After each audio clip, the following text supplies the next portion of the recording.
Hi there, I'm Rowan Simpson and this is a walkthrough my games development project.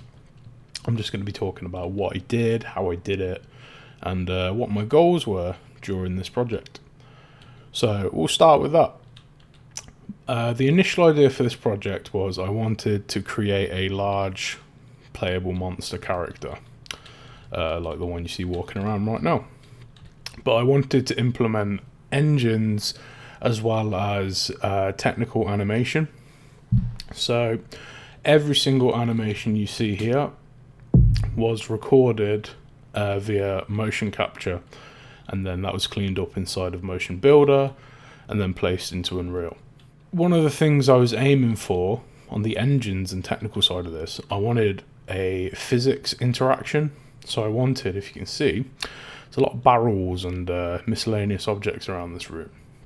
You'll see what happens in a minute.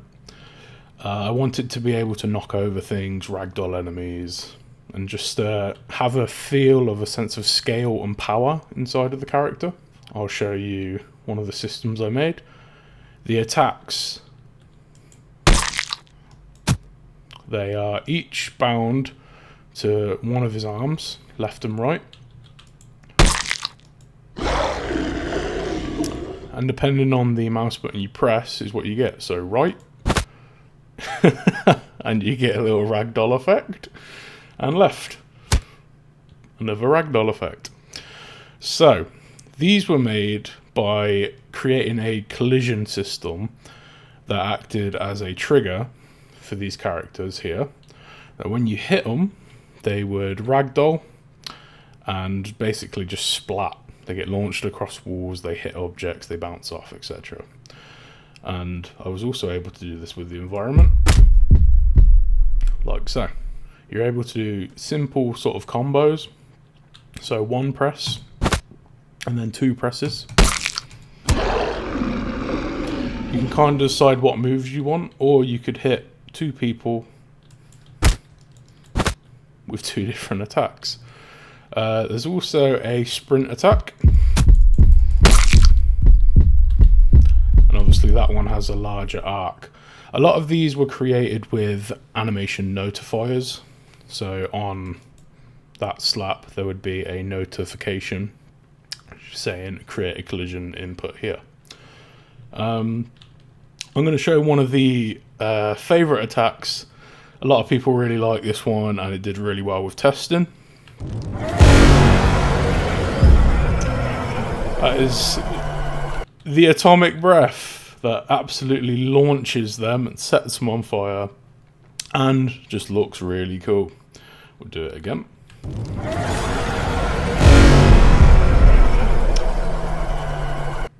So with the atomic breath, that is a Niagara effect that then creates a large collision capsule. And again, once that hits a enemy, it starts off this code that I made. This code also makes a large explosion effect and a trail, so when they launch you can see them fly off in the air. Do it one more time.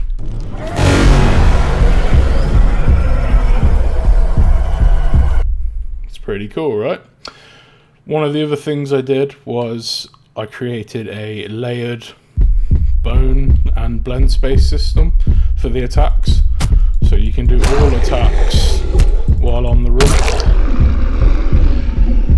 In fact, you can do pretty much all of the animations while running, like this next one, the invisibility cloak.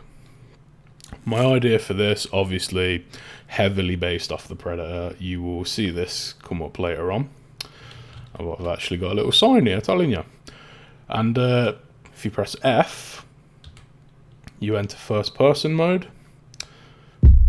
It's a fun little thing I wanted to do. This was more, it felt a bit like the old Aliens vs Predator games.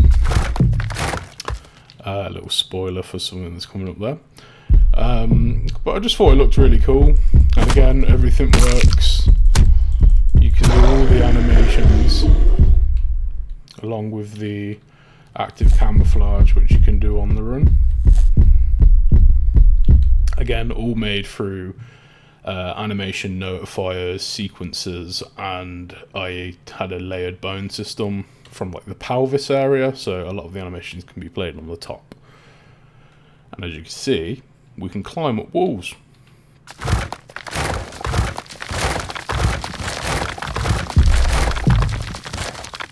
So this system was one I wanted quite early on and created, and essentially it's a pretty complicated, lots of numbers, lots of maths system where when you press Q, a line trace is created, which then creates a new blend space and animation blueprint notifier, which then obviously starts the climbing animation, and then the climbing blueprints. It's essentially a flying blueprint, but you're stuck to the wall. So, as for the sounds and debris, that's all animation notifiers, Niagara effects, and SFX. So here you can see V for thermal vision. Obviously heavily inspired off of the Predator. The way this works, it was a post-process that I had to create. So I made a material. There's a noise modifier that's giving you the nice like wavy effect. And essentially I had to make a system where when you press V, it will switch from the regular vision to a post-process that uses a material and a bunch of like light rays to lighten up environments.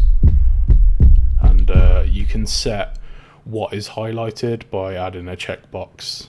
I believe it's like a uses post-process render checkbox.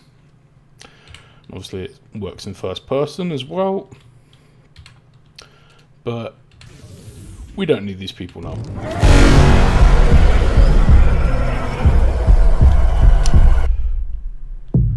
Next off, I'll show a little bit of the movement.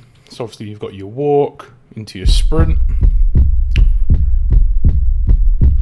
So for the sprint, I wanted it to feel very weighty, heavy. He's a big chunky guy. And when you sprint, the camera pulls back, there's a camera shake, and the notifiers create little bits of debris and stomps on each of his steps. I thought it came out pretty well, and from the people who tested it, they really liked that feature, so I kept it in. Next off, we've got the charge jump. So if you hold spacebar and let go, you do a bigger jump. Just do a little baby jump if you don't, and then if you hold, big old jump. It's a pretty nice one. Over here, smack him out of the way, you can see a bunch of animations I created for this project. These were all beautifully performed by a actress we got in, as well as an actor, one of my friends. And these were all cleaned and processed within Motion Builder and then placed into Unreal. And yes, I did get him to climb on the floor, and I'm holding his back up there so he doesn't fall over. But there's certain animations like this. This is the atomic breath animation that I would later use the top half for a blended state. That's the turn invisible.